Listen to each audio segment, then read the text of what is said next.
Good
morning, sir.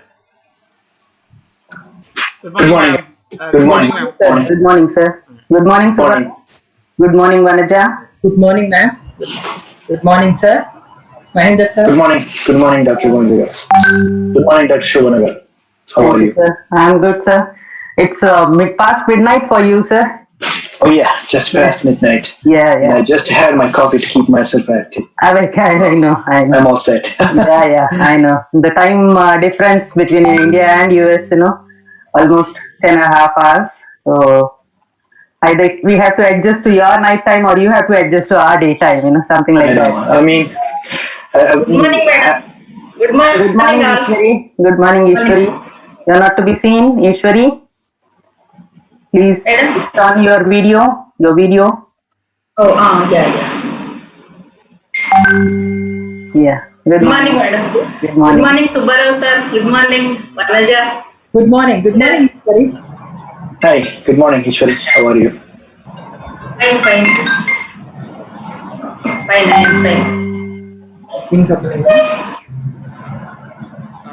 Just we'll wait for a few minutes, sir. 3 or 4 minutes, so that people will. Sure. So, Gaurav, are we Subbarao live? garu, recording permission istara deni video ni? Done, sir. You can take. Sir, you too. Thank you. Yes, sir. I'm just requesting in the Zoom right Yeah, now. no problem. So, first I of think all, I WhatsApp thank లో messages పెడుతున్నారు వాళ్ళు YouTube video is not active అని. No, sir. It is going live, sir.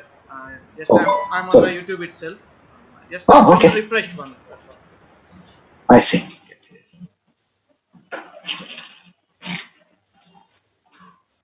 already people started joining. Sir Subbarao sir Subbarao sir video మన వాళ్ళు link open అవుతలేదు అంటుర్రు ఒక్కసారి అవును మన రీసెంట్ వీడియో టీమ్ నాట్ వనితలు అవైలబుల్ అని పెట్టండి వస్తుంది. సార్ లేదమ్మా టీమ్ వనితలు జస్ట్ ఒకసారి రిఫ్రెష్ చేయమని చెప్పండి అమ్మా. అవ్వట్లేదండి, I'm doing it. No, video is not available అని వస్తుంది. వీడియో ఇస్ నాట్ అవైలబుల్ అని వస్తుందా? Yeah,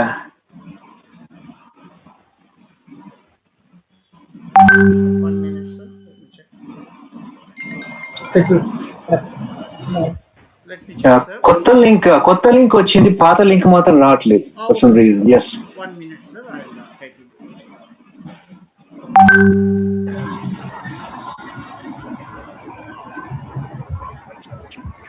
Hello. yeah, కొత్త లింక్ ఓపెన్ అయింది. I think the old link is not opening for some reason. కొత్త లింక్ వచ్చింది, పాత లింక్ మాత్రం రావట్లేదు. Hello.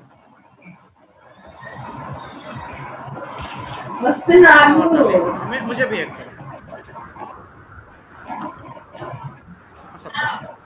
सर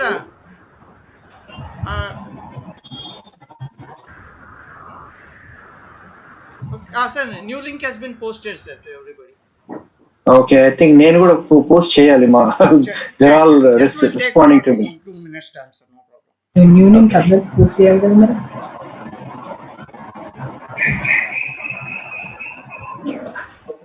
వనజ గ్రూప్ లో కూడా పోస్ట్ చేయమ్మా. Okay ma'am, sure. ఈశ్వరి నీవు ఒక 2 minutes ఉండి మిగతా గ్రూప్స్ లో నెట్లో పోస్ట్ చేయమ్మా. Okay sir, just you can mute yourself and do that work అమ్మా. Video mute. Okay sir, okay.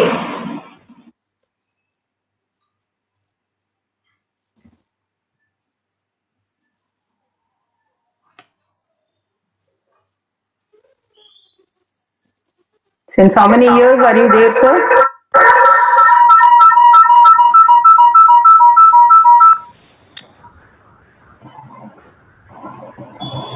మా గ్రూప్ లో పెట్టా, రీసెర్చ్ గ్రూప్ లో.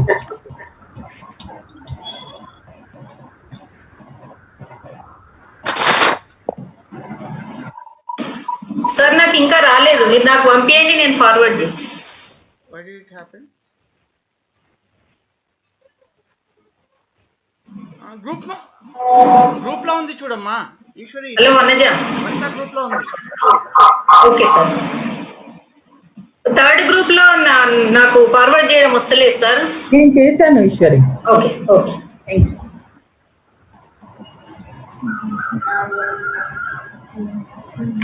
హలో.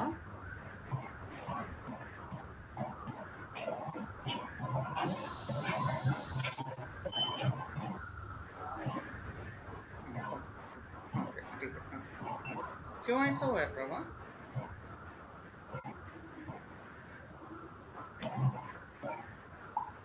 उसमें जो है ना वही चाहिए ना, वो जो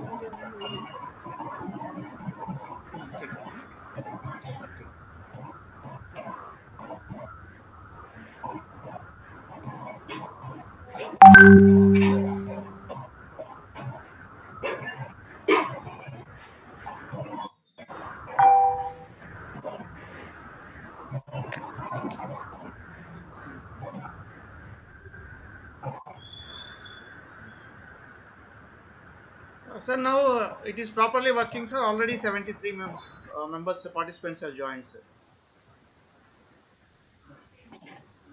You are muted sir. Oh sorry, నాకు మెసేజెస్ వస్తున్నాయి. నేను ఫార్వర్డ్ చేసిన గ్రూప్స్ అందరూ కూడా message.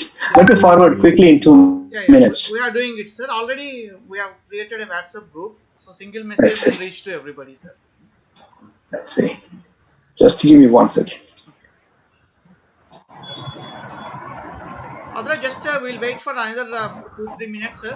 You can just try to forward the messages to those who are waiting.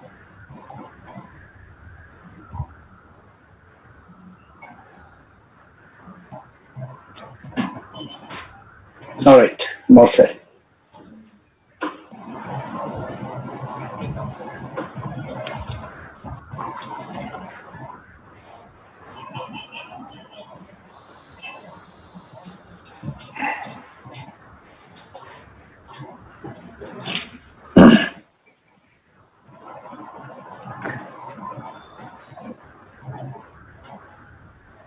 మీకు 1:30 అయిపోతుందేమో కదా సార్ అయిపోయేసరికి Mahender sir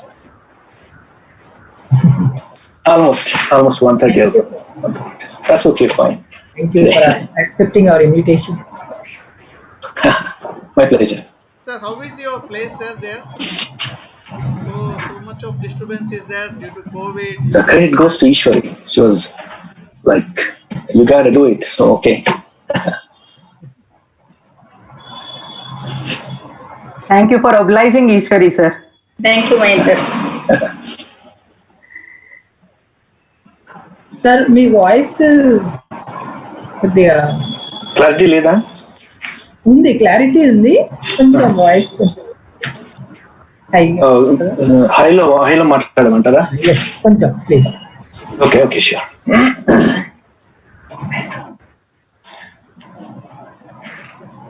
Subbarao, Shall we start, ma'am? shall we start? Sir, shall we start, sir? 81 members are there already participants.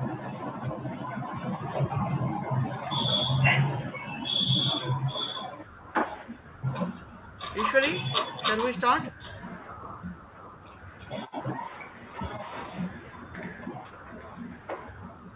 Since how many years you are there, sir?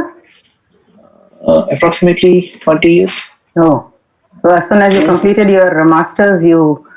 Not quite 20 years. I came in 2003. Okay. So 17 years. Oh, long time. Yeah.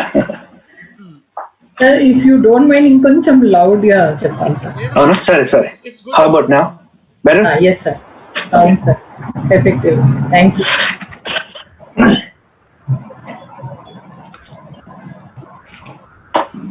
Madam sir TV9 లో కూడా debate లో Participate చేశారా? Yeah. Participate చేశారు.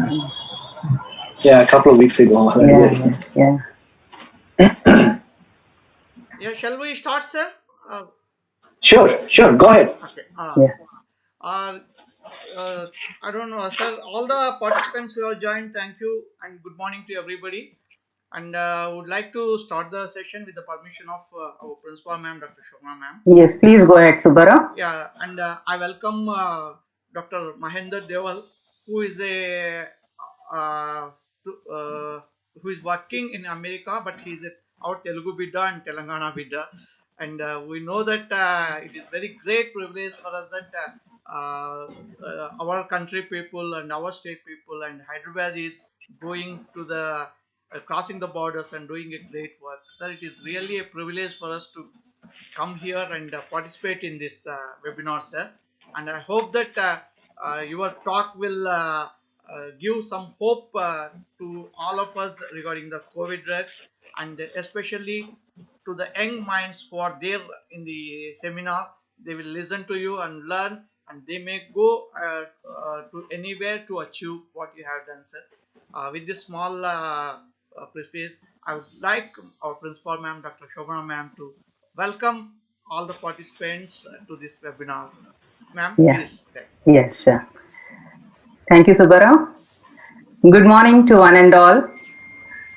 Good morning, or maybe it is past midnight, to some of the overseas participants who have kept themselves awake, including our guest speaker, to present this webinar to our students, our faculty, as well as a number of faculty members and students from different colleges in Hyderabad as well as all over the country.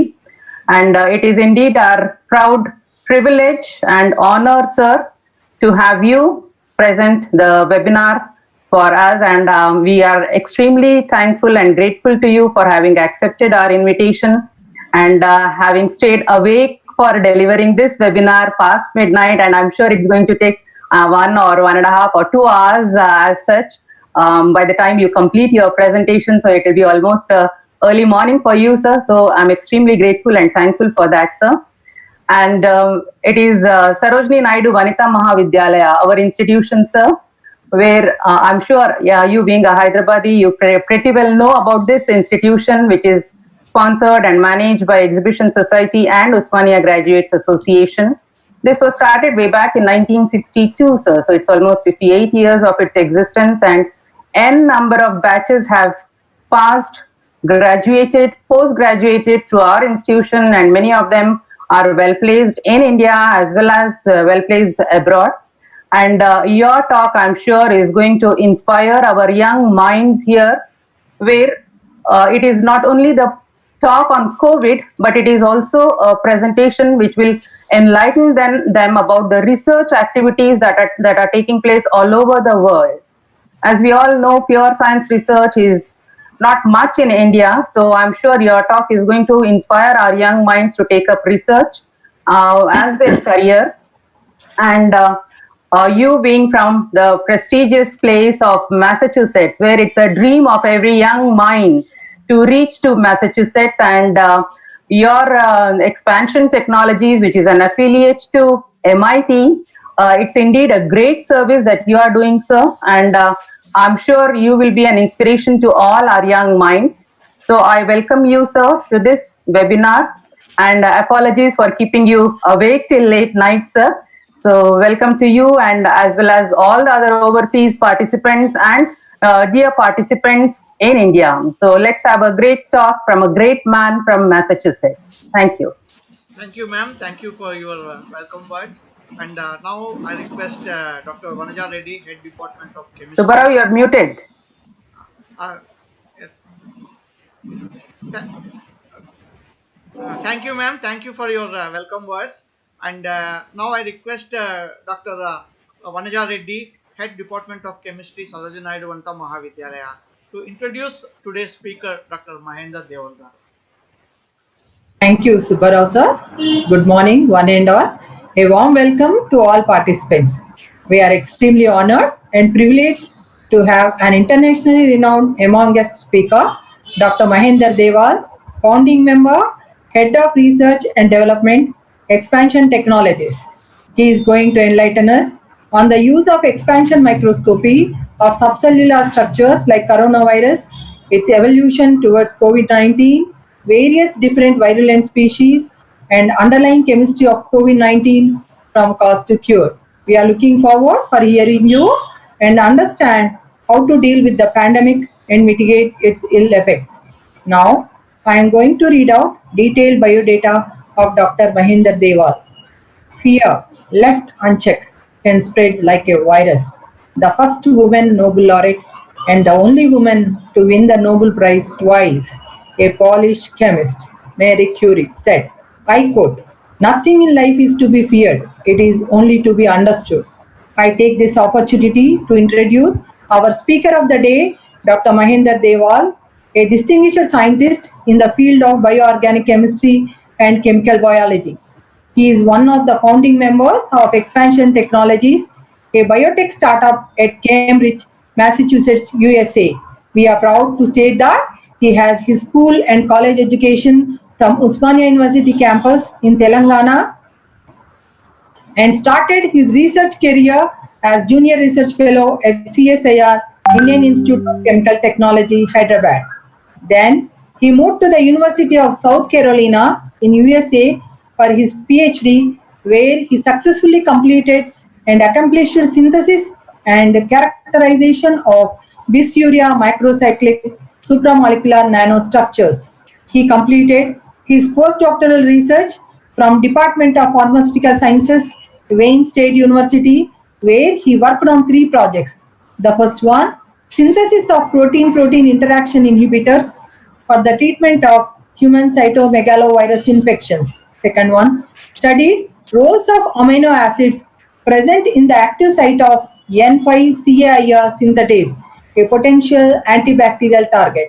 Third one, synthesis and mechanism studies of membrane-targeted antibiotic for methicillin and vancomycin-resistant Staphylococcus aureus.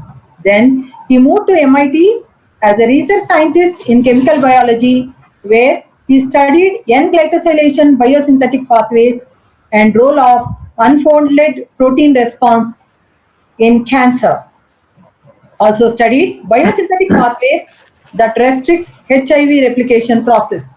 Presently, as principal scientist and head of research and development, he is leading a team of scientists working on early stages diagnosis of various cancers, breast, prostate, bladder, melanoma, renal, and skin diseases in pathological setup. He has 17 research publications to his credit. Two articles which highlights his work are published in Hot Article in Organic Biomolecular Chemistry, 5th August 2011. Another featured in Research Highlights in Nature Chemistry, 11th July 2008. He currently holds 4 US and international patents. Dr. Mahinder is peer reviewer for European Journal of Organic Chemistry, European Journal of Medicinal Chemistry, Medicinal Chemistry Research, and Tetrahedron. He received 2008 Graduate School Award and 2005 Cancer Research Department of Chemistry and Biochemistry. He has served as President and Advisory Board Member of Wayne State University Postdoctoral Association in 2011-12. Committee Member, Department of Pharmaceutical Sciences Strategic Plan 2012 to 16.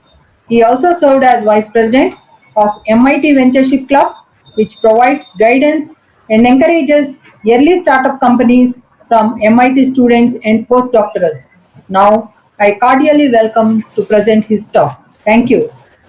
Thank you, Vanaja, and thank you for your detailed presentation of biodata. It is a very rich biodata. And now I request Dr. Mahinder Doral Garu to start his lecture. Thank you. Thank you so much, Dr. Vanaja Garu, for such nice words about me. Good morning, everyone. Can you all hear me well? Yes, sir. You can proceed. All right. So let me set up my presentation first. Give me 1 second.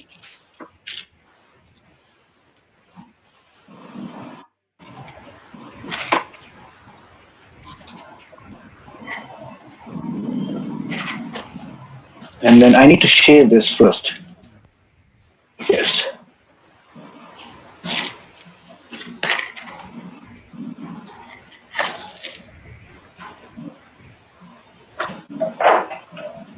One second, bear with me. Yeah, no problem. I'm sharing the screen. Share the screen.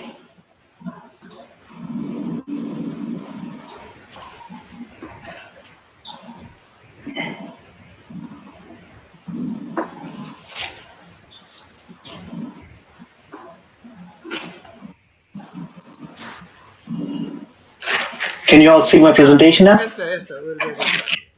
All right. Good morning, everyone. First of all, I would like to thank Department of Chemistry, Sarojini Naidu, Vanita Maha Vidyalaya, Principal Dr. Shobhana Garu, and Dr. Ishwari, Dr. Vanaja Garu for inviting me to give this lecture today.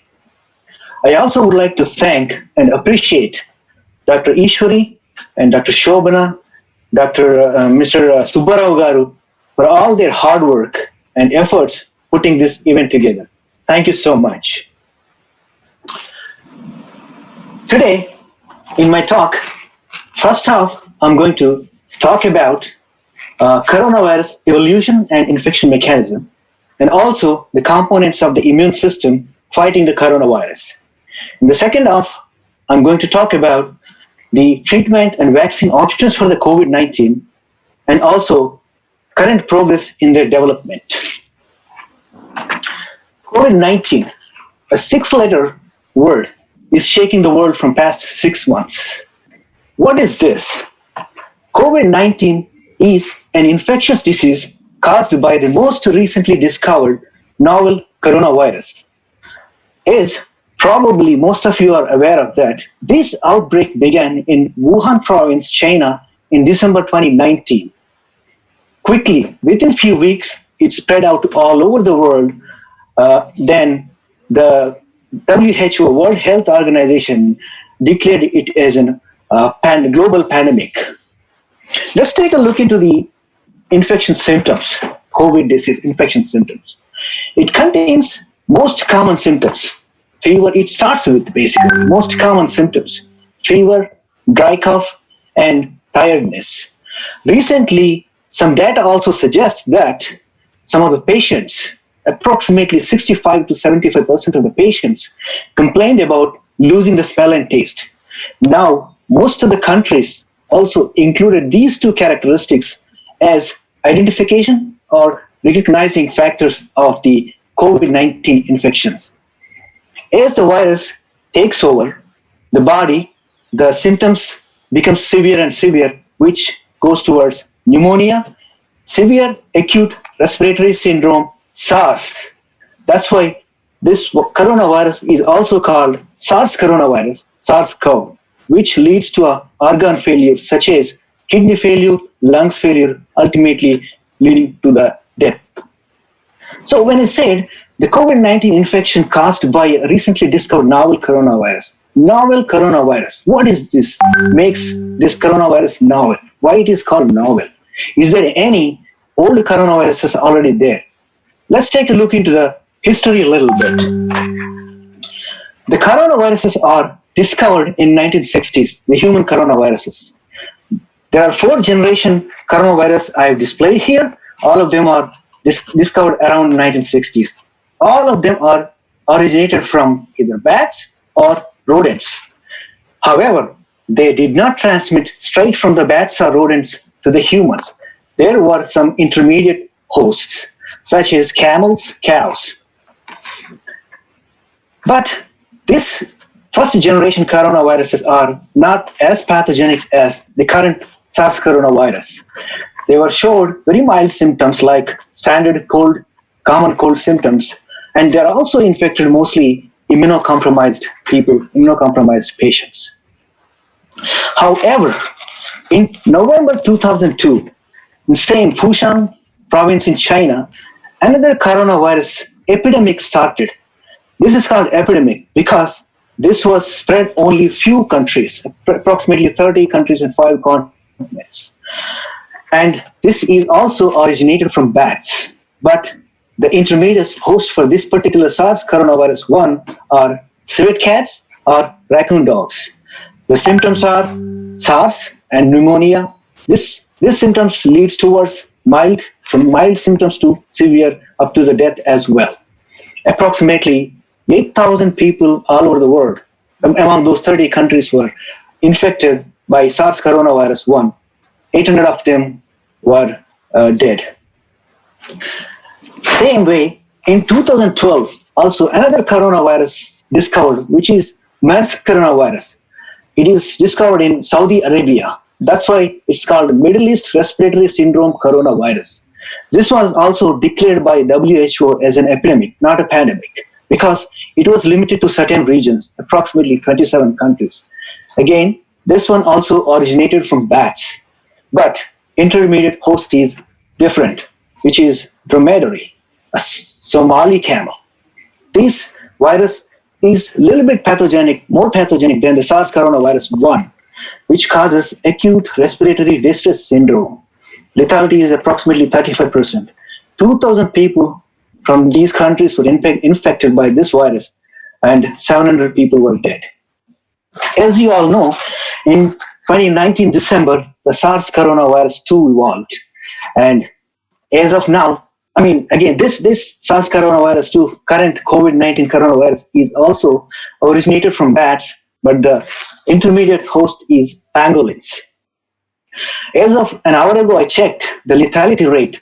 Approximately 7.5 million people in all over the world impacted by this virus, which included 423,000 people who are dead so far. Having United States is the number 1 country in the infections. India is number 4. So far we have seen how this coronavirus evolved from coronavirus 1 via MERS coronavirus 2, SARS coronavirus 2. Let's take a look at the similarities and differences between these 3 pathogenic viruses compared to the four of the first generation viruses. All of these are originated from the bats. So the genome is 90 to 95% similar to the bat coronavirus genome. SARS coronavirus genome and SARS-2 coronavirus genome is approximately 80% similar to the SARS coronavirus 1 genome. They are like brothers, same family. And MERS coronavirus has a 50% different genomic information compared to the other two, SARS-1 and SARS-2. It is like a cousin of this family. And also another interesting difference if you see here is the receptor molecules where the virus lands on the human cell before the infection, which is ACE2 for SARS-1 and SARS-2, but it is different for MERS coronavirus. DPP4, which is dipeptidyl peptidase 4, is a receptor for MERS coronavirus. So even though there are similarities between SARS-1 and SARS-2, SARS-2 is much more pathogenic and very highly transmissible. What are the reasons? What's causing that? Let's take a look at that as well. The primary spread of SARS coronavirus 2 is from person to person is coughing, sneezing, speaking. Means people who speak loudly also the virus can come out of their mouth. And secondary spread of this virus is through air. It's an airborne virus. I mean, it's an air. Through air also it can transmit. And another source of the contamination is various different objects. It's very interesting. Take a look at this table here.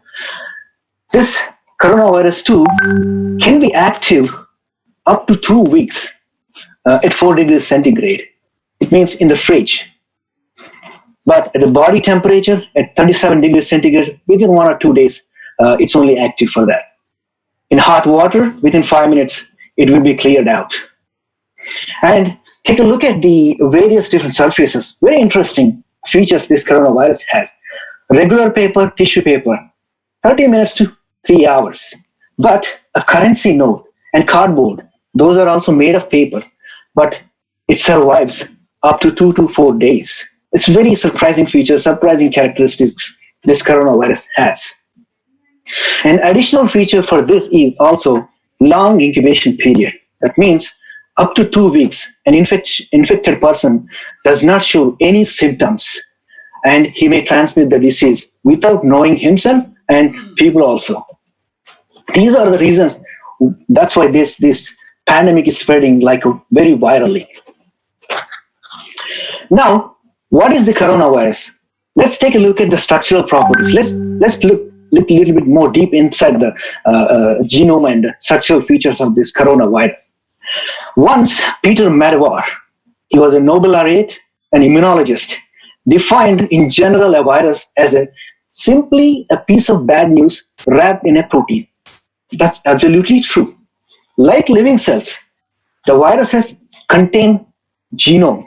It could be DNA, RNA.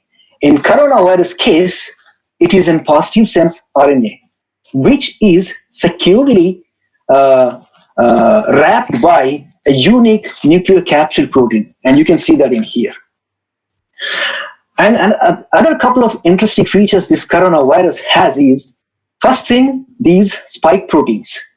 None of the RNA viruses belongs to this family has these spike features. Because of these spikes, it looks like crown. That's why this is called a coronavirus. And the second interesting feature is the spiral nature of the genome. The RNA. RNA is spirally, very well organizedly located inside the genome. That is also an unusual characteristic in compared with other RNA viruses. In general, viruses does not replicate. Basically, they're not considered as a living cells or living organisms. They all the time they rely on the host cellular mechanisms, host cells. And the coronavirus, these viruses cannot replicate means they cannot become 1 to 2, 2 to 4, 4 to 16 or something like that. The mechanism is completely different that I'm going to talk about in coming slides. And coronavirus is also called zoonotic virus because zoonotic viruses are originally exist in the animals, but they can infect animals as well as humans. Now, when I said coronavirus genome is very well organized, let's take a look into the much more closer look into the genome. Another unique characteristic of this coronavirus is a large genome, which contains approximately 29,811 nucleotides, which encrypts encoding 29 proteins. This is the first virus has this large genome so far. Any other viruses, approximately in my knowledge, 20,000 nucleotides was the largest genome other viruses have. In this huge genome, it was divided into 2 parts. Let's look a closer look into what encrypted inside the genome. it divides into two pieces. Two parts. First part contains all information related to the non-structural proteins. That means they're functionally active, not structurally. And rest of it is encodes structural proteins like spike protein, envelope protein, membrane protein, and nucleocapsid protein. Also, additionally, some accessory proteins that encrypts here. So, what kind of information we do have, structural or what kind of functional information we do have so far? Let's take a look at that. So, out of all the 16 non-structural proteins, out of 29, 16 are non-structural proteins, and 4 are structural proteins. The rest of the 9 are accessory proteins. So far, we are very well characterized only 3 non-structural proteins, 2 proteases and 1 RNA-dependent RNA polymerase. What proteases does is basically they disconnect the long polypeptide chains. So all the genome is translated as a single chain, and they have to be separated as individual proteins. Proteases, that's what proteases does. And this RNA-dependent RNA polymerase, which is also called replicase. This is one of the unique enzymes that SARS coronavirus has. This is a very smart enzyme which errorlessly transcribes the viral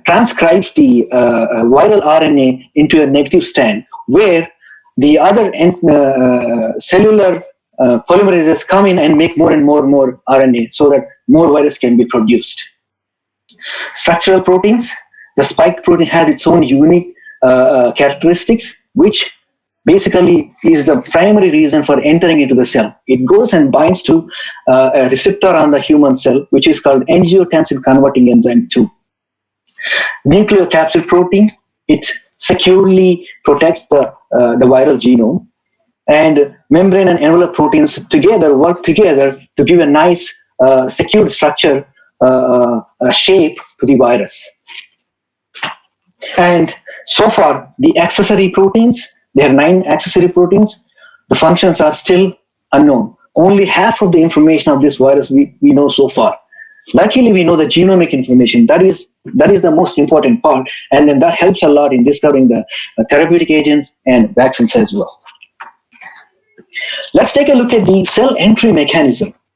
So, the spike protein, what it does is it attaches to the receptor, ACE2 receptor, and then slowly goes inside uses the cell membrane and creates an endosome. This process is called endocytosis. Once endosome is formed, again, then there's some functional conformational, structural conformational changes happens in the spike protein. It basically inserts itself into the cellular membrane and slowly releases the viral genomic RNA into the cytoplasmic of the cell, like coming inside out like this. And this cartoon picture shows basically the red color spike protein. This is a very large, approximately 1250 amino acid residues. And the blue one is the ACE2 receptor. Even though it's a large protein, this small functional part is very crucial for binding to the receptor, which is called receptor binding domain, RBD.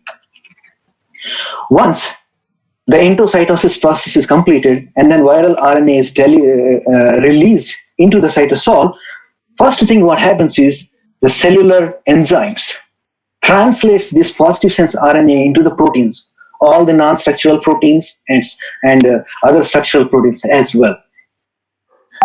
First, the replicase will be released, the proteases will be released. As soon as the replicase is released, then what it does, it immediately transcribes the positive sense RNA into a negative sense RNA, which becomes a template to make more and more RNA for the all the other entire genomes and other structural protein RNAs and accessory protein RNAs.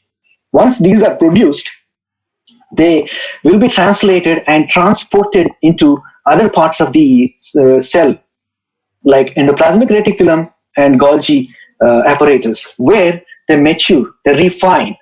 And after that, once they're refined, RNA comes from the cytosol, from ribosome to one place, and the structural proteins come from from the Golgi apparatus. They assemble together to create a completely functional virus, and a process called exocytosis. Similarly, opposite to the endocytosis, it will be released into the outside of the cell, and the virus is now ready. All this mechanism is basically like assembling a car. For example, if you take Maruti Suzuki, the engine is made in Japan, the tires are made in somewhere in Mumbai, and the body is made somewhere in Kolkata. All of them were shipped to Ahmedabad, where the central assembly facility, the car will be assembled. That's how the viral. It won't replicate 1 to 2, 2 to 4 like that. And it completely utilizes, hijacks all the cellular mechanisms of the human cell. Once virus released, when the virus infected and once the virus released into the bloodstream, then the immune surveillance system, body surveillance system activated. Let's talk about the immune system. In the immune system, there are two types of immune systems exist in the human body. First one is innate immunity, which comes with by birth. Everyone will have innate immunity by birth. And this is the frontline defense. It acts non-specifically. Within hours, few hours, less than 12 hours, it will be activated to fight with the infection that enters into the body. It's like a police force, basically, attacks the virus. The second one is adaptive immunity, which will be developed by as we grow. Adaptive immunity doesn't come by birth. And this is like a backup force, like a reserved army, which will, when innate immunity is not able to control the viral infection, the adaptive immunity comes in place and start fighting with the virus. Both immunity systems contains various different cell types that I'm going to do a little more detailed explanation in upcoming slides. One important thing we need to keep in mind that this adaptive immunity can be strengthened by healthy diet and active lifestyle. And another thing is, since adaptive immunity is not present in the newborn babies, that's why they are kind of more prone to the infections, viral or any bacterial infections. And also, immunity system, all these cells, even though they exist in the older people, like above 60 or 70, but the functions kind of slows down. That's why they are also kind of immunocompromised. Let's talk about the innate immunity first. It has lots of various different cell types: basophils, monocytes, neutrophils, eosinophils, and so on. But I'm going to talk about most important cells: macrophages and nature killer cells and antigen presenting cells. When a virus infects the cell or human body, the very first thing immune system does is releasing some chemicals or protein molecules which are called cytokines and chemokines. What these molecules does is they just go and bind to the virus infected cells and viruses. They are kind of identifiers, kind of signaling molecules. When they bind to the infected cells and the virus, immediately macrophages attacks the infected virus where the identifiers are there, and immediately they catch it. It eats up the virus particles based on the identifiers. And then nature killer cells, immediately, these are kind of go to the virus infected cell and activates the suicide mechanisms to kill the infected cell so that the virus won't spread out more. As soon as it kills the virus infected cell, macrophage come and then clears it out by eating it not to make any poisonous molecules. While they are doing their job, the antigen presenting cells, what they do is they go and identifies the viral infections and then takes the signature molecules from the virus and runs towards the adaptive immunity system. Adaptive immunity system has basically two different types of cells: T cells and beta cells. When the antigen presenting cells brings them selective molecules, identification molecules from the virus, they give it to the T cells. T cells generates the two types of mechanisms. First, the T cell immediately finds that infected cell and virus, like a nature killer cell and macrophage, it kills, just lyses them and clears them out. And the second thing is they also generates memory cells, which remembers the characteristic features of the virus and remembers how to fight this virus in future if comes and attacks. What and other type of cells, while they are doing these job, beta cells generates antibodies, which are called neutralizing antibodies. These neutralizing antibodies basically arrest the virus. They surround the virus and inactivates it. As soon as it is inactivated, the T cells or macrophages attacks the virus and clears them out from the body. However, this SARS coronavirus 2 is much powerful and smarter because somehow it escapes the immune system to, that's why it's spreading very fast and rapidly. How does this coronavirus, SARS coronavirus 2, escapes the immune system? Now we don't know much mechanistic details, but there are some hypotheses that I'm going to explain you in a minute. The very first thing the virus does is it basically diverts the immune system by sending the wrong signals, which gives the immune system to produce lots and lots of cytokine chemokine molecules, which is called cytokine storm. These cytokine molecules are also two types: pro-inflammatory, anti-inflammatory. Anti-inflammatory are attacks on the viruses and virus infected cells. Pro-inflammatory attacks on the healthy cells. So when the large amount is produced, they don't know what to do. They start attacking the healthy human cells, the cytokines, the pro-inflammatory cytokines. They will go and bind to the healthy human cells. Then macrophages, T killer cells go and start killing those healthy human cells, which causes the tissue damage in the organ, which ultimately leads to the organ failure, and same multiple organ failure leads to the death. This is how it's kind of escaping and invading the human body, the SARS-CoV-2. But how? There are some hypotheses. Some data suggest that accessory proteins in the SARS coronavirus 2 helps the virus to divert the immune system. The second thing is sugar coating on the SARS coronavirus spike protein. The spike protein heavily glycosylated, modified or decorated with the sugar molecules. Sometimes they also disguise the spike protein interaction sites, and that's how immune system may not be identifying the spike protein, so that successfully not killing the virus. The other possibility is this is the spike protein. As I mentioned in the previous slide, this is whole big protein, and this is the most important part, which is a RBD, receptor binding domain, right? This also exists in two conformations. Active conformation, which is this, which binds to the ACE2 receptor on the cell. But there is another conformation, which is, this is the active, but this is a passive conformation, which is kind of hiding, which doesn't bind to the ACE2. Probably when the immune system is looking for the virus, this is probably existing in this type of conformation. That could be the reason why the virus is escaping from the immune system. So far, we have discussed about how this coronavirus evolved and how it's taken over the body, infecting and causing the disease. Let's discuss about what kind of a treatment and vaccine or cure options we do have. Primarily, we have two different options. One is a preventive measures, which is a vaccine, developing a vaccine.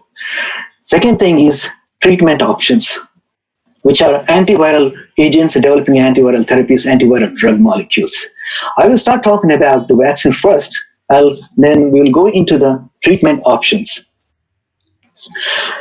So, first question raised is, do we have any vaccine or therapy available? Unfortunately, not yet, but there's a lot of hard work is going on to develop the vaccines or therapies. First, let's take a look at how does the vaccine works in the human body. Vaccine is nothing but some sort of a pseudo virus. A virus like a particle, looks like a virus. Sometimes even a virus that is inactivated.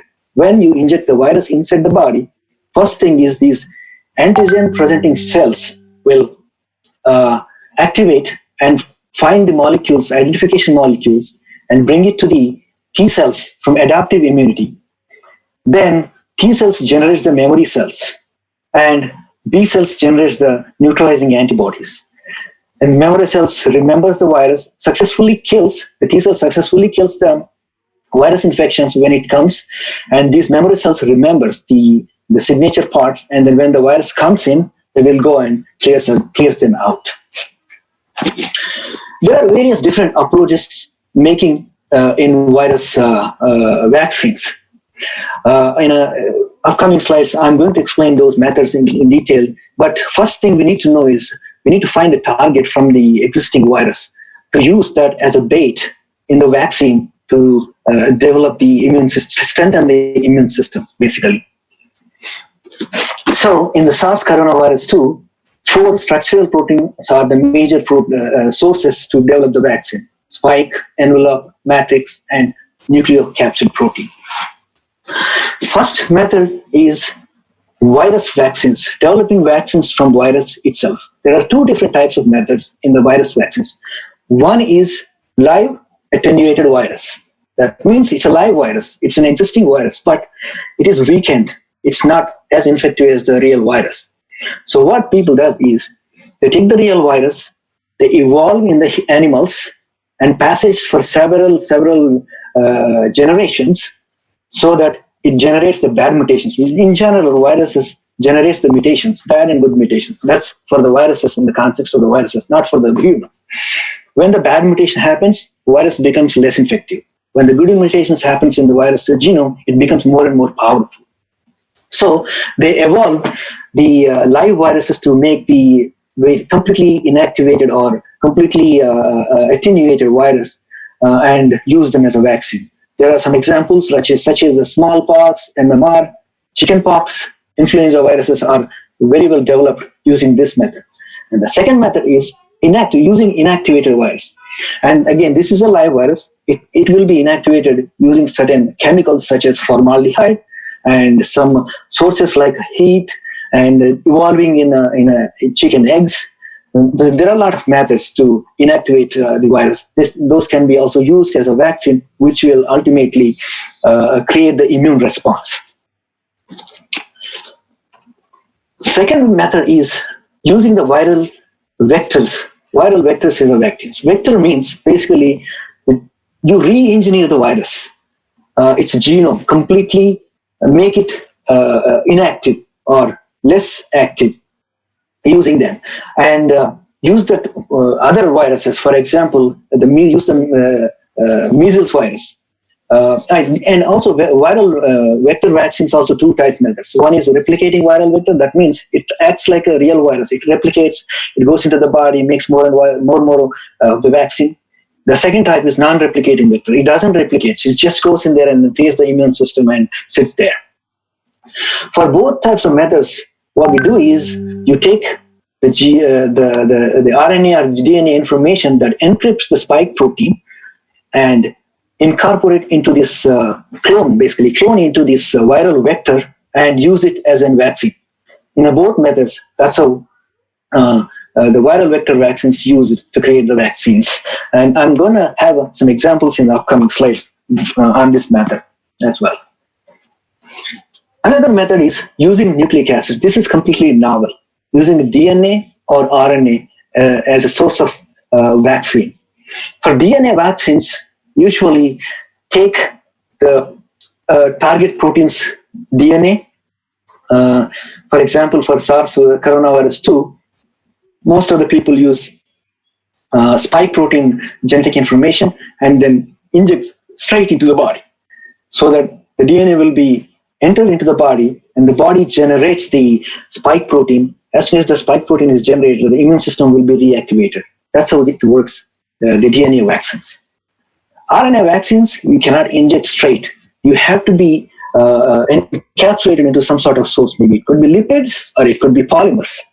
Then you inject them in, and RNA generates the spike protein inside the body, which will be identified by antigen presenting cells, and immune response will be created. Another type of vaccines is a protein-based vaccine. So in this method, they use proteins, viral proteins, like let's say spike protein. You synthesize the spike protein in the lab, purify it, and inject straight into the body. So they estimate the spike protein entered the body, immune system will be responded. And also protein subunit can be used as, for example, I mentioned in the previous slides, this receptor binding domain plays a very crucial part. You can just take that only part and synthesize in the lab, and you can inject them and use them as a potential vaccine. Another method is virus-like particles. So these are also viruses, but entire genetic information is completely removed.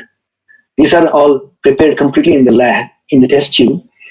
They are artificially, the spikes proteins will be inserted in there by cloning method. And this can be also used as a potential vaccine to create the immune response.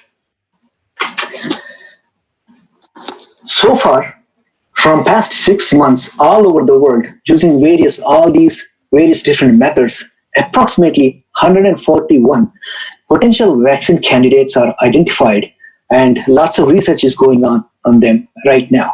Among those 141, 19 candidates, potential vaccine candidates, are already in the human trials, which is a very good sign. If you look at this graph, most of them are coming from either viral vectors or nucleic acids or protein-based vaccines. Very rarely they're using the viruses, live attenuated viruses, and some of the companies are using also virus-like particles as well. Let's take a look at some examples. Before I explain this example, let's take a look at the process, the clinical development process. So when you start working on creating or developing a vaccine, there are multiple stages you have to pass through. Very first stage is preclinical stage, where you develop the vaccine in the lab, test it in the animal, and also sometimes a couple of healthy individuals, you can test them. Once you pass that, you go into the phase 1 trials, where you recruit approximately 20 to 80 people and test the toxicity, safety of the potential candidate.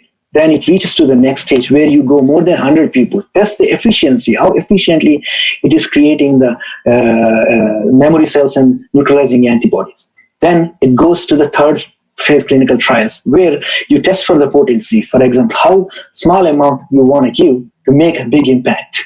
Then it goes into the phase 4 clinical trials, which is basically, in phase 3 clinical trial, you test thousands and thousands of people. Phase 4 clinical trials, basically you release it into the market within a restricted conditions and monitor the patients for long-term side effects. This takes a long time. Long-term side effects means in phase 1 and 2, they will test for weeks, but here it takes months. How patients are behaving, is there any side effects coming or not? This is the whole process. All this process takes approximately 12-15 years from creating the vaccine until coming into the market with the FDA approval. But this company, a Chinese company, Consino Biologics, developed adenoviral vector-based vaccine using a spike protein as a genomic source. They use this adenovirus type 5 genetically engineered vector. It's a non-replicating viral vector, and they successfully completed the preclinical data. As I mentioned, this preclinical study takes at least a minimum of 5 years to complete, to develop potential drug or potential vaccine. But look at that. They started in December. By February, within 3 months, they completed a preclinical study. That's like a rocket speed. That's an amazing speed. And they also have successfully completed phase 1 safety data in March. So data came out, but unfortunately, 80% of the participants in the phase 1 encountered at least one major side effect, like pain, severe pain, or fever, fatigue, headache, or muscle pain.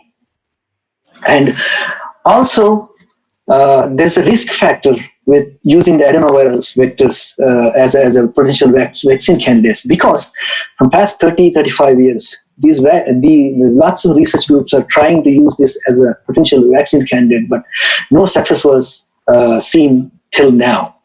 However, this company is still working hard. They went into the phase 2 clinical trials. They're doing some modifications. The results are not yet out. The study is ongoing. So let's hope for the best. with this potential vaccine candidate.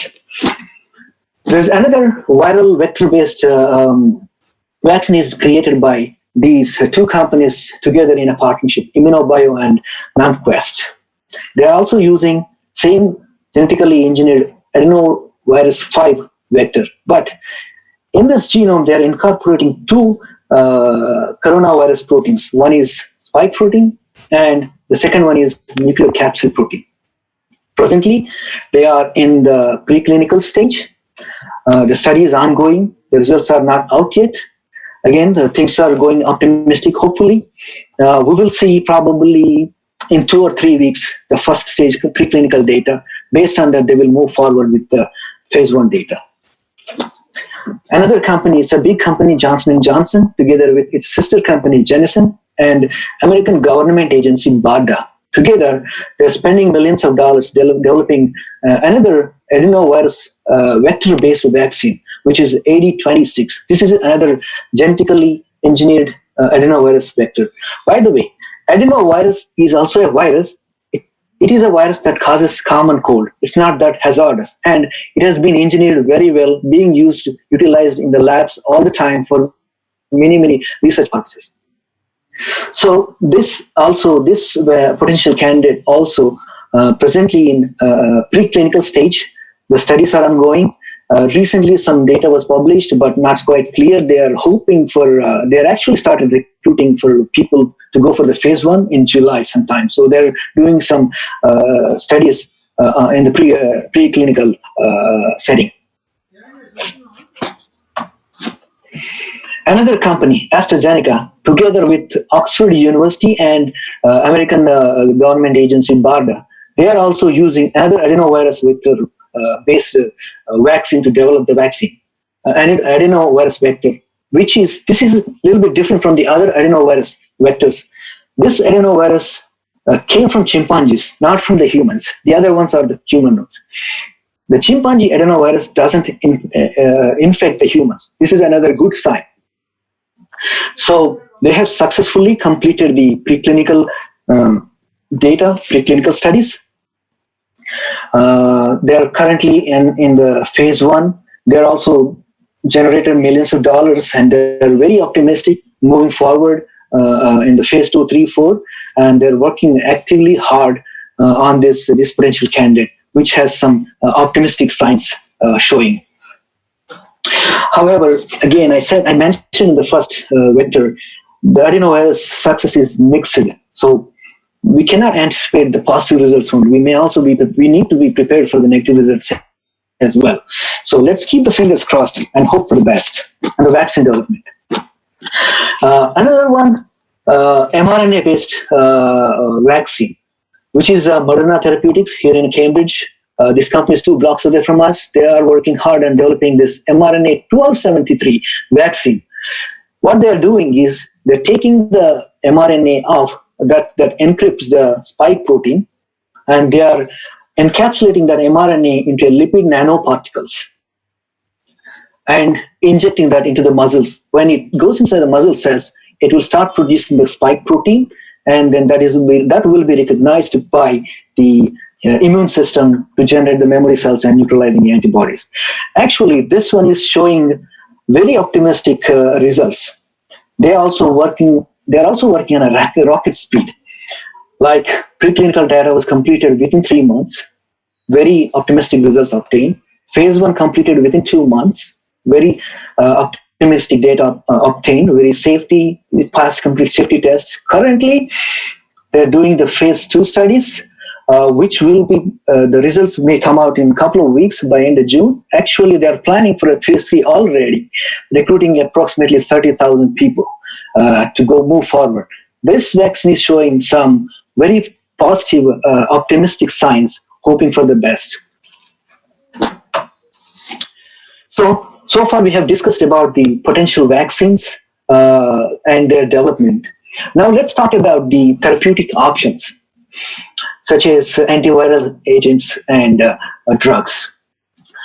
There are 2 methods are being used to develop.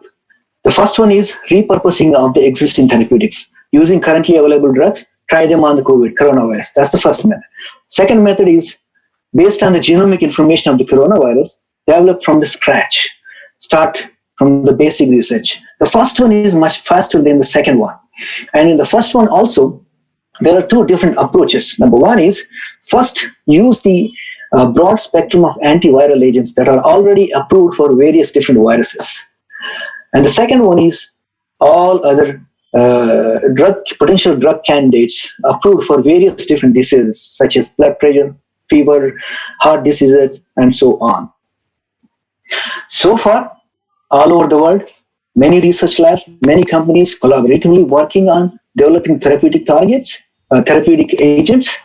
Approximately 249 potential molecules are under development. Out of 249, 176 are already in human clinical trials, which is very optimistic sign, very hopeful sign. Now I'm going to show you some repurposed drug molecules. So these are all the antiviral agents that are approved except this molecule, remdesivir. So the chloroquine, this is a treatment for malaria. When it was tested against coronavirus, it showed some signs, and when tested for which target it is targeting, the clear data was not available, but they assumed that we assume that it's targeting multiple proteins in the coronavirus. These two are protease inhibitors that are approved for HIV, successfully working for the HIV, and they also show some positive vibes towards the coronavirus. This one developed for Ebola virus, and it is targeting the spike protein in coronavirus with some positive results. This one is also developed for hepatitis C virus. It's also showing some activity towards the nucleocapsid protein coronavirus.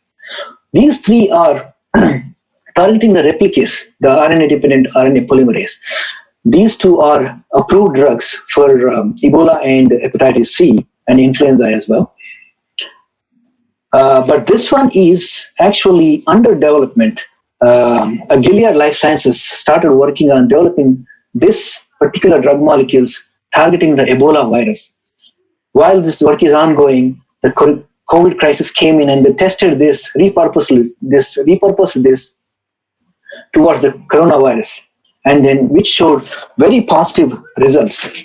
The other ones, all these other ones, even though they showed some positive data, but when the phase 2 clinical trials, the efficiency was not as great as the remdesivir.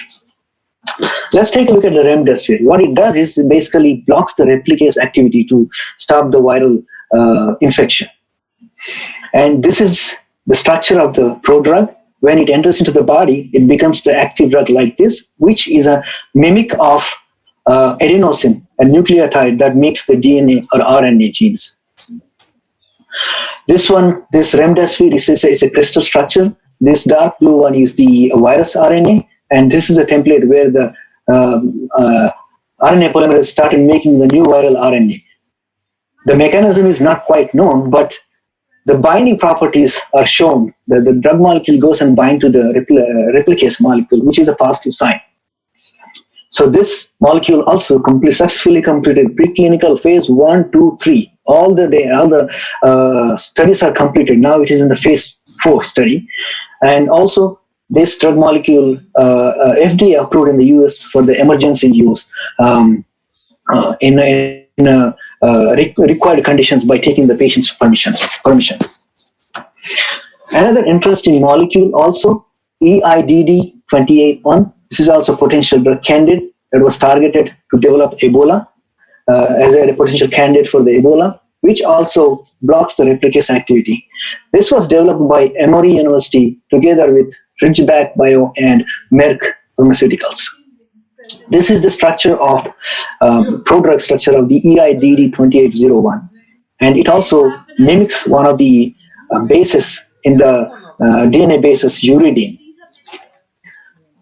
This molecule is a little slower than the remdesivir because this was in early stage. Preclinical data is completely successfully completed. Now it's in the phase 1, which is also going well. And there are some lots of hopes and positive, optimistic hopes are there for this candidate.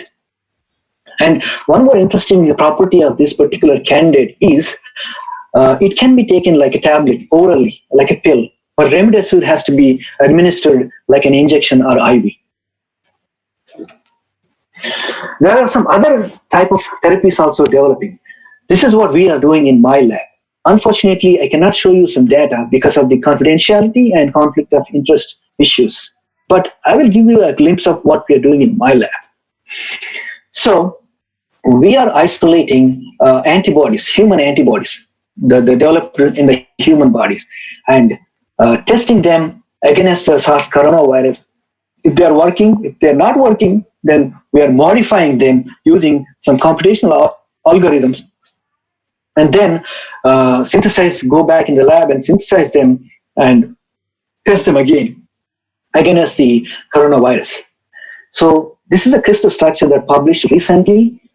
This is a receptor binding domain of coronavirus, like this one here, this is a ACE2 receptor. This is how it binds, and this is a human antibody, which also binds to the receptor binding domain, but not exactly where it's supposed to bind. That's why this is not very active, or this is not useful. That's why we take these type of antibodies and then we re-engineer them and we resynthesize them and try them to test against the coronavirus. This is a nucleic acid, protein sequencing map of the SARS of this spike protein, which has two subunits, S1 and S2. In the S1 subunit, which has an RBD domain that binds to the ACE2, S2 subunit helps the virus fusing into the cell. You think? So far, I have covered the evolution of the coronaviruses towards the COVID-19 pandemic. Then I have discussed about the immunity body surveillance system and its crucial role fighting the viral infections, and how its failure leads towards infections and diseases. Then I also have discussed about the potential therapeutic and vaccine development options. However, there are three different types of pathogenic coronaviruses that I discussed in the beginning.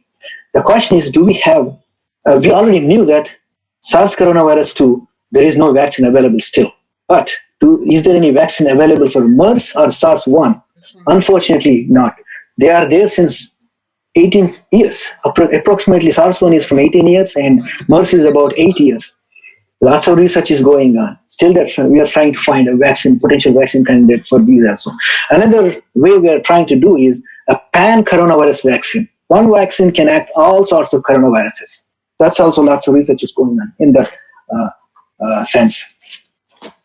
So since there is no vaccine, what are the options we have to survive? The most important thing is we have to live like virus is with us at this current situation. This is mostly a chemist's perspective of explaining the current social distancing and using personal protection equipment. These cartoons are lots of chemistry in there. First of all, this picture, I would like to hear thoughts from your students. This is a chemistry. So I'll explain to the general audience later in a minute, but I would like to hear your students' thoughts from your college. Take a look at this. Please post your comments. I'll come back to it later. But this is the recent data published about social distancing and using masks. Which one is better? Which one successfully protects from the infection? The data suggests that this data is analyzed from the three different countries, United States, Italy, and China, where the more infections are evolved.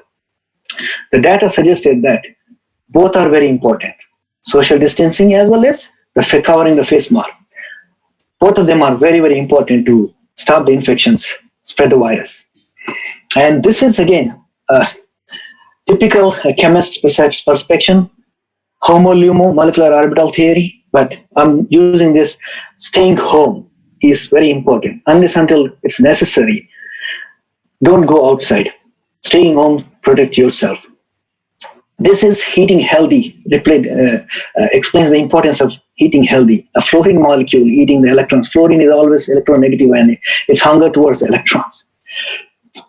Get some rest. This is melatonin, sleeping. That's another symbolic, a cartoonistic expression. Stretch yourself, do some live active lifestyle, do some exercise. When you shine IR light on an aromatic molecule, it becomes so highly hyperactive. That's what this says. So all this helps your adaptive immune system to be strengthened up. And now, here in this cartoon picture, one of the carbons wearing the mask, but the other one is not. So this is yelling at the other carbon saying, "Where's your mask?" Saying the importance of wearing the mask. And also, if you look at the Newman prediction formula, this is syn confirmation, right? Both hydrogens are kind of close distance, but when they talk to each other and this hydrogen is not wearing the mask, once this carbon got the mask and rotated 180 degrees centigrade, which becomes an anti-conformation where all the molecules are kind of away from each other. These two hydrogens and even those two hydrogens. That indicates the importance of social distancing, using personal protection equipment, and also following the personal hygiene using the sanitizers and etc. So in this my journey, there's a lot of people involved, lots of my colleagues from all these prestigious institutions, my colleagues, my students, my mentors. My chemistry life journey started from Department of Chemistry, OU campus, Osmania University, where I started learning chemistry. Then I did a little bit of research, CSI, IICT. I didn't stay long over there, but I set up my first reaction over there. I still remember that the experience. It's very outstanding colleagues. Then University of South Carolina Chemistry Department, I got my Ph.D. where I was trained as a pure organic chemist. Then moved to Wayne State University as a postdoctoral scholar where I learned molecular biology, working with bacteria, cloning the bacteria while I'm making compounds, synthesizing compounds using my organic skill set. Then I moved to my Massachusetts Institute of Technology, MIT, where I started learning, working with the mammalian cells, cloning, studying the biosynthetic pathways, making the viral vectors, while I'm using my other skills like organic synthesis. Now, at Expansion Technologies, I'm working with human organs, human tissue sections to design, develop early diagnostic methods for various different cancers so that we can save many lives. I would like to thank all the colleagues and students and mentors for their support, encouragement in this journey. Last but not least, I would like to thank my family and my friends for their unconditional support in my success and encouragement, support and encouragement. Without their encouragement and support, I don't think I would have been where I am and what I am today. Having said that, I think my apologies, I took 10 minutes more. Thank you so very much for your attention. I'm happy to answer any questions you have. Thank you. Thank you so much.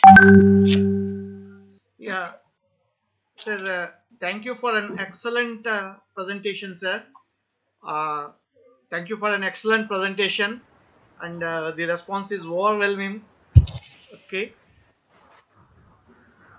Uh, Hope are you able to hear me, sir?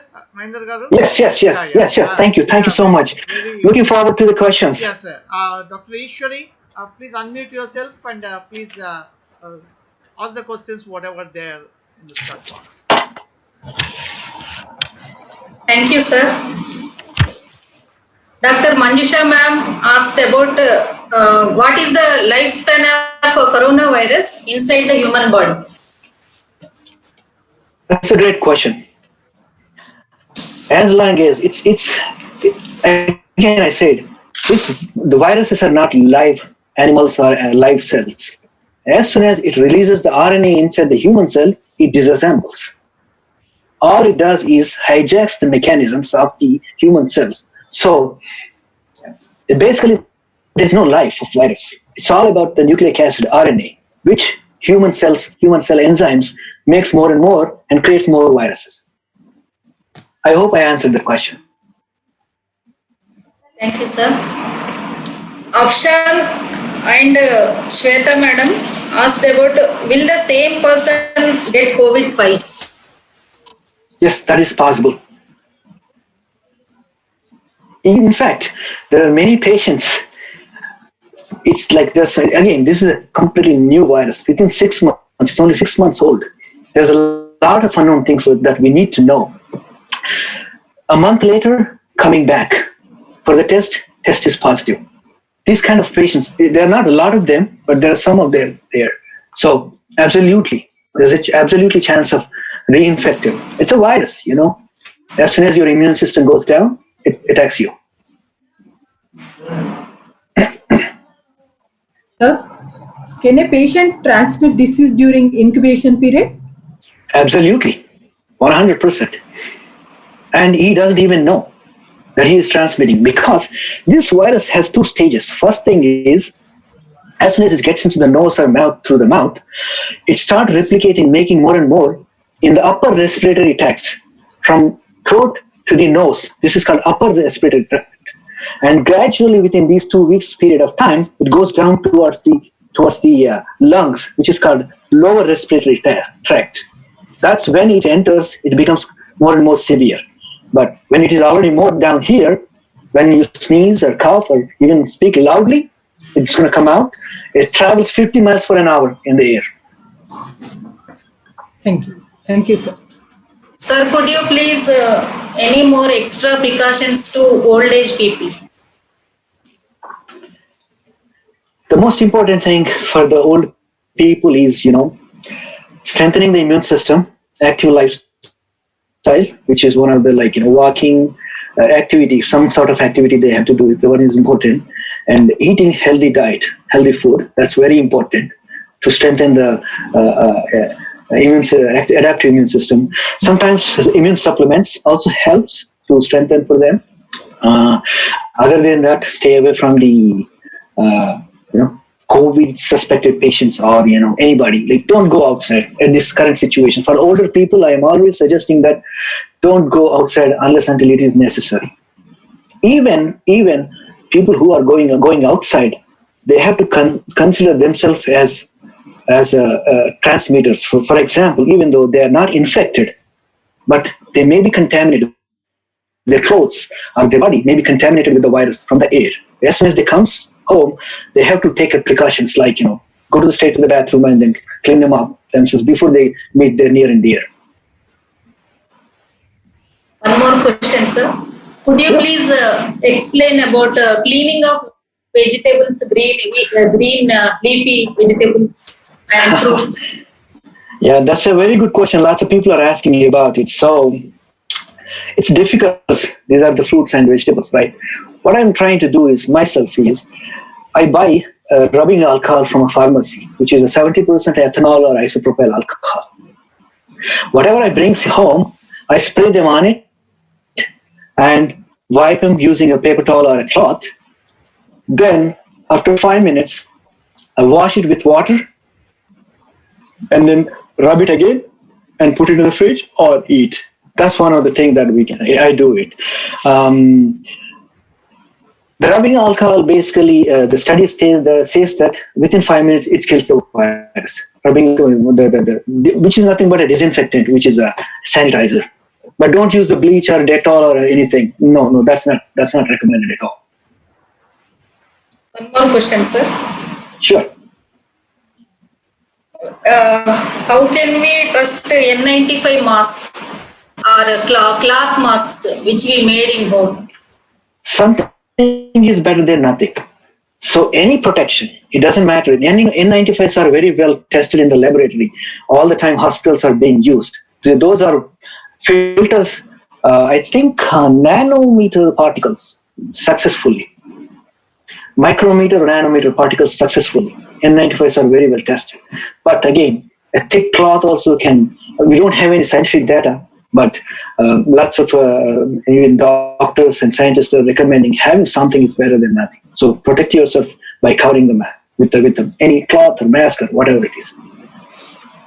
The mask which we buy outside, shall we wash once or twice while using? What type of masks are those? Use and throw masks or a cloth mask or what it is? Thin cloth masks. Thin cloth masks, right? Yes, you can wash them. And every day I would recommend as soon as you come home, put it in soap water for 5 minutes and then you're ready to go again for the next time. Yes. What about And N95? N95 mask. N95's reusability is little hard. Yeah, there are some stations, you have to disinfect either using UV light or put it in the cooker. Pressure cooker is another big disinfectant. Like once it goes up to 120 degrees. That's what we use. Sterilize materials in the lab. Sir, one question here, sir. Can our body Yeah, differentiate between the bacteria and virus, sir? of course. Yes. I mean, even virus between virus also, different virus also can be distinguished. One more question, sir. It may be sound like a Trump-like question. When we can able to disinfect the virus using a soap water when it is outside our body, Yes. why can't we do some kind of a mechanism which is inside the body? It is a layman question maybe, but we need to answer it, sir. Yeah, see, for example, let me give you an example. Bleach. Bleach contains chlorine. Chlorine is highly poisonous. Somebody asked the same question about the bleach. Can we drink the bleach? No, not at all. It's just chlorine. Why can we drink? It's poisonous. Something goes inside the body. Again, it's a chemical. That's why it's taking 12, 15 years to develop a small drug molecule, a vaccine, right? If it is that easy, and you could have had drug molecules or vaccines already, right? So poison is a poison inside the body. Outside, there's a difference between inside the body versus outside the body. Soap water, yes, outside the body it's fine, but inside the body there are lots of sensitive cellular mechanisms present which may harm. Again, soap is basically a detergent, right? It disrupts the cellular membranes. So virus membrane, it goes into the virus membrane and breaks into pieces. Same thing in the cells. Inside human body, we have cells. It goes and disrupts the cells, and then again, it becomes toxic. That's why. Thank you, sir. One more question here, sir. Is Sure. eating habits of the persons is related to the viral infection, sir? Because everybody is blaming the Chinese meat market for it. Is there any relation between the consumption of the meat or eating habits to the coronavirus infection? The answer is yes and no, because it's not. I wouldn't call this an eating habit. Eating what you are. I mean, be careful with what you are eating. Let's say some people eat meat, right? Of course, the virus stability on a meat is much stronger than any other surfaces. So if you clean it well, that should be fine. Especially in Indian cooking, we boil the food, so virus is already dead. Not to worry about. As long as you're not eating the raw meat or raw food. Okay, thank you, sir. So one more question regarding the plasma therapy, sir. Please go So ahead. yeah, plasma contains the antibodies of the coronavirus. Neutralizing antibodies. Yes. Yeah, yes, sir. Is how effective it is the plasma therapy, sir, and is it advisable? Lot of discussion is going on. Please throw some Yes. light on it, Yes. sir. That's a very excellent question, Andy. So when virus infects, each individual's body responds its own unique way, and it generates neutralizing antibodies. As I mentioned in my talk, the B cells creates the neutralizing antibodies, and those antibodies varies from person to person, region to region. Person in America has a different type of antibodies. Person in India may have a different type of antibodies. So you have a different type of antibodies, and Ishwari may generate different type of antibodies. So they are very vast different. But out of the, like, let's say 100,000 antibodies generated by the body, some of them are active. So we don't know which one are active. That's why they are using entire plasma. It's a trial and error thing. But some of the patients are showing recovery, which is a good sign. But that's a good thing. Yeah, sir. One more question in the chat box is that Please go ahead. taking the citrus fruits and other things, will it help in maybe preventing or in the cure of the coronavirus? And what is the basis for it, sir? Eating fruits, vegetables, all this stuff helps to the body to strengthen the immune system, not to kill the virus. That's one important point you need to keep in mind. That's why I mentioned healthy diet. Eating all sorts of citrus fruits basically gives the vitamin C to the body. So Regular fruit juices, yes, good for health. Fibrous food, good for health. All those, vegetables, carrots, all those things. Carrots give the vitamin A, and beans gives the vitamin B's. Lots of things. So these are all going to help the body to develop a stronger immune system. They're not going to go and fight with the virus. Just citrus food is not going to do anything to the virus. Thank you, sir. One more question here, sir. Go ahead. What is the origin of this virus? If somebody says that it has generated in the meat market was there from years together, and people are consuming different kind of meat, maybe in the China or anywhere. Suddenly, from where it has come, and I want you to throw that actually how the virus is generated in general and specific to this coronavirus. It's another very good question, Andy. So, viruses they evolve in the body. So in my previous slides, I mentioned that the coronavirus is originated from bats. Somehow, how, not clearly known, somehow it is transmitted into intermediate hosts like pangolins, civet cats, camels, raccoon dogs, all these type of various animals. And now you said it came from the Chinese meat market, right? In China, lots of people eat various different types of animals. Somehow, from forest, from bats may have had some kind of interaction with these pangolins or something. And the pangolins are the reservoirs of the virus. They don't show any symptoms, but they harbor the virus. When you eat it without cleaning well, most of the times Chinese eat raw meats a lot. They don't cook very well as we cook.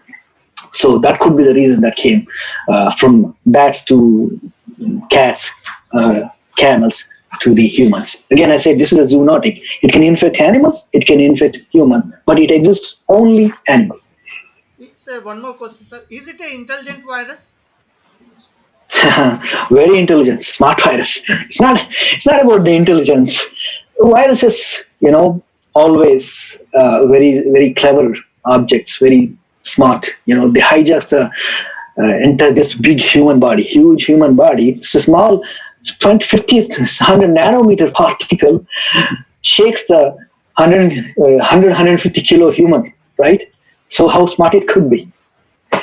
Yeah, one more question, sir. What is the chances of getting the virus from the mother to baby when she delivers? Very rare, Andy. Very low. The HIV type of virus la kakunda, some rare cases koni kanapade gani, most of them not quite. Thank you, sir. Any concerns from Ishwari from your side? Sir, at what temperature virus can be killed? Are there any studies about temperature and yes. virus? Yes. I have created a nice table. I will forward it into your WhatsApp group. I showed that in my 5th slide, actually. The virus is stable, very stable at 4 degrees centigrade in the fridge for up to 2 weeks. And it is stable for 2 days at body temperature, like, in the sun, 37 degrees centigrade, up to 2 days. But it is dead at 70 degrees centigrade in hot water. This virus, I shouldn't call a word called dead, but it will be cleared, eradicated at 70 degrees centigrade within 5 minutes. Okay. Any more questions, Amma? Vanaja from Ishwari? Sir, one more question. Please.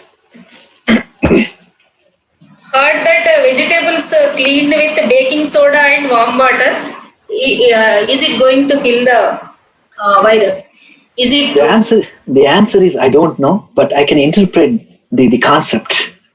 Because I have never done that. There is no data available to say it does happen. It is good. I don't know the answer because no scientific studies were conducted on that. Let's say baking soda. What is it? Baking soda is sodium bicarbonate, right? Sodium bicarbonate is a salt. It's so a salt creates osmotic pressure, right? Osmosis. So probably it creates osmosis in viral membrane and in mucus, but I don't have any data to say it does. So I don't know the answer for that. But just as a scientist, I'm interpreting why people are using it. Hot water, again, I said, don't use the boiled hot water on the vegetables; they go bad. Best method is rubbing alcohol, which is 70% ethanol or isopropyl alcohol. Thank you, sir. Sir, Is please go ahead. our pet animals are safe, sir, in this time, Corona time? What sense? For spreading They get infected? Corona. Do you mean they get infected? Yeah.